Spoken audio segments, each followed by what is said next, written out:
This year has taught us that it's very important to plan ahead, to meal prep, to make things that we love, put them away in the freezer to use later, but we don't always have to use them exactly the same way. My family loves smoked brisket, and my husband is an amazing barbecue chef, and we always keep a little bit of Texas brisket in the freezer. But today, we're going to turn that Texas brisket into chili. Now, if you don't smoke your own barbecue, you can go to your local barbecue restaurant and purchase brisket by the pound. Now, we use for this recipe Texas brisket, so you're going to have not a lot of extra flavors on the outside. Basically, it's going to be salt and pepper so that the flavors of your chili come through instead of the flavor of a barbecue rub. For this recipe, you're going to need 1.5 pounds of Texas style beef brisket, 6 ounces of beer. Now you can use stout if you like. We prefer to use the lighter varieties. 28-ounce can of crushed tomatoes, 2 teaspoons of kosher salt, 1 teaspoon of ground black pepper, olive oil, 1 small onion chopped, 1 jalapeno diced, a half of a poblano pepper diced, 2 teaspoons chipotle pepper and adobo sauce, and you want to chop that up, a half of a green bell pepper chopped, a half of a red bell pepper chopped, 1.5 tablespoons of chili powder, 1.5 teaspoons of cumin, 1 teaspoon of oregano, a 1/4 teaspoon of ground cinnamon, and 1 ounce of dark chocolate. We're going to be using several varieties of fresh peppers today, so we need to take care of these first. I'm going to start today with my poblano pepper. They're kind of big, and I'm just going to go ahead and cut the top off this. We're only using half of this pepper today, so I'm just going to cut it right down the middle. And you want to make sure for all of our peppers today that you go ahead and clear the seeds out of the inside. If you have any seeds kind of hanging on, you can always rinse those out later.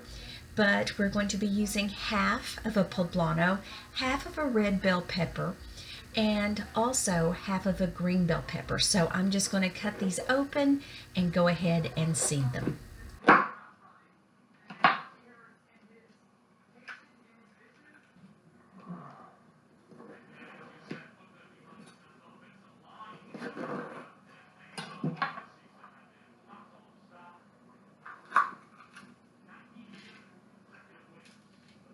And we're also going to be using 1 jalapeno. Now this is a small one. If you like it really spicy, you might want to use a larger one, but this one would be fine. But just like the other peppers, I am going to seed it. Now with the jalapeno, you know that the capsaicin is in the seeds and in the membrane inside, so you might want to make sure that you get that all out if you don't want something super duper spicy. Now that our peppers have been seeded, we're ready to set these aside and move on. And we're going to work with our onion. Now I'm using 1 small onion, and I'm going to chop this. And I don't necessarily need little tiny pieces, but I don't want huge gigantic pieces either. So somewhere in between will work fine. And we're just going to chop these up a little bit. And after we get these chopped, we'll just set them aside until we're ready for them. Now we're going to go ahead and work on chopping up our pepper, and you just want to make sure that you've cut off all the stems. You don't want to have any of that. And for these waxy skin peppers, if you will actually turn them over and cut them from the inside, you'll find that you'll have a little bit easier time with your knife. And I'm just going to cut these peppers into julienne strips, and then I'm just going to line them up. And I don't want huge pieces of these peppers. I want to be able to have a little bit of color, but I want them to be nice and tender. So I'm going to cut what I call confetti pieces. While you're cutting up your peppers, it's a good time to go ahead and start sweating your onions. I've put a little olive oil down in the bottom of the pan, and I don't want to cook these. I just want to get them to where they're starting to release their oil. And we're just going to continue dicing up the rest of our peppers.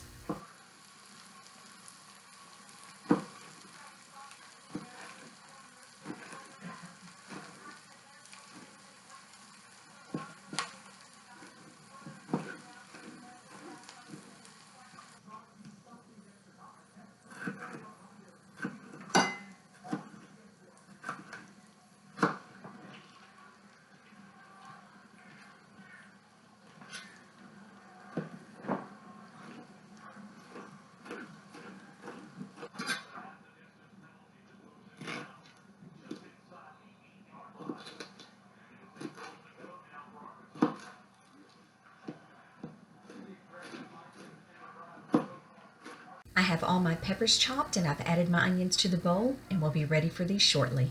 It's time for us to go ahead and take care of the brisket, and I'm using brisket, like I said, that we had smoked before. It's already been sliced into pieces. You can also get this from your local barbecue restaurant.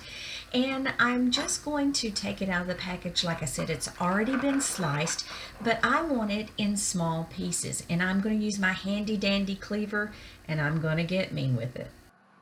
Now, when you chop this, you want coarse pieces, and you can start kind of nice, but then you want to go back and you really want to just give this a good chop, because eventually this is going to kind of resemble hamburger meat as it cuts down. So just give it a good whack. Let your cleaver do the work. It's messy. Pieces are going to fly all over, but you're going to end up with a wonderful texture for your chili. Just give it all a good chop. I've heated my slow cooker, and I'm going to add a little bit of olive oil down to the bottom, and I'm going to take my chopped brisket and I'm going to put it in here. I want to put just a little bit of crust on there, so I'm going to let it kind of cook around for just a little bit. As the meat starts to cook, I just want to give it a good stir. I just want a little bit of crust on these pieces of meat, and then I'm going to add my beer. And I'm just going to let this simmer all together for just a couple minutes.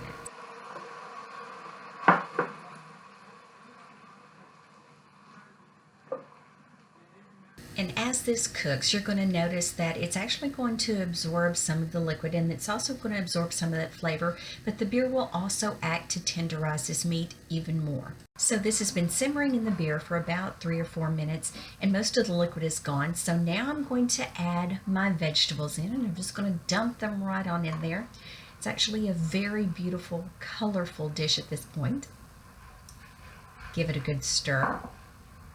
Now this recipe calls for chipotle peppers in adobo sauce. You can buy these in little bitty cans, and most recipes really don't call for that much. So I'll actually open a can, use what I need, and I'll take the rest and put them in a freezer bag so that I can use them later.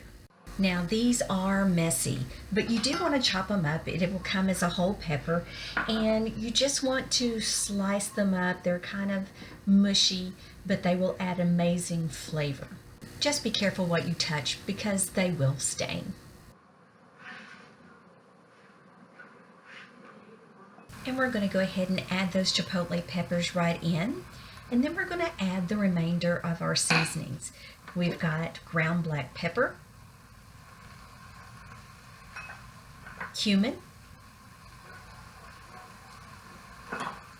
kosher salt, chili powder, cinnamon, and oregano. And we're just going to give this a good mix. You'll notice that the meat will take on a much darker color after adding the spices. And now it's time to add our 28 ounces of crushed tomatoes. You want to make sure you use crushed, because you want a little bit of texture, but you don't want huge pieces. And just give this a really good stir. It is already smelling wonderful. Now I'm going to put the lid on, set this to simmer, and let it go for 8 hours. We have one last ingredient, and it is the dark chocolate. And I'm just going to put this in my coffee grinder, and I'm just going to chop it up. I want it as fine as I can get it so that it will melt quickly. Now that I have this chopped, I'm going to set it aside for the last 3 hours. Out of all of the ingredients, the chocolate is the one that people most often want to leave out, but don't. The bitterness from the chocolate really does bring out the flavors in this chili. Our chili has been simmering for 5 hours, so now it's time for the magical ingredient. It's time for this dark chocolate. So give it a nice stir. It has a beautiful color, fantastic aroma, and you can just smell this all the way through the house. It will make your mouth water. But let's go ahead and add this dark chocolate.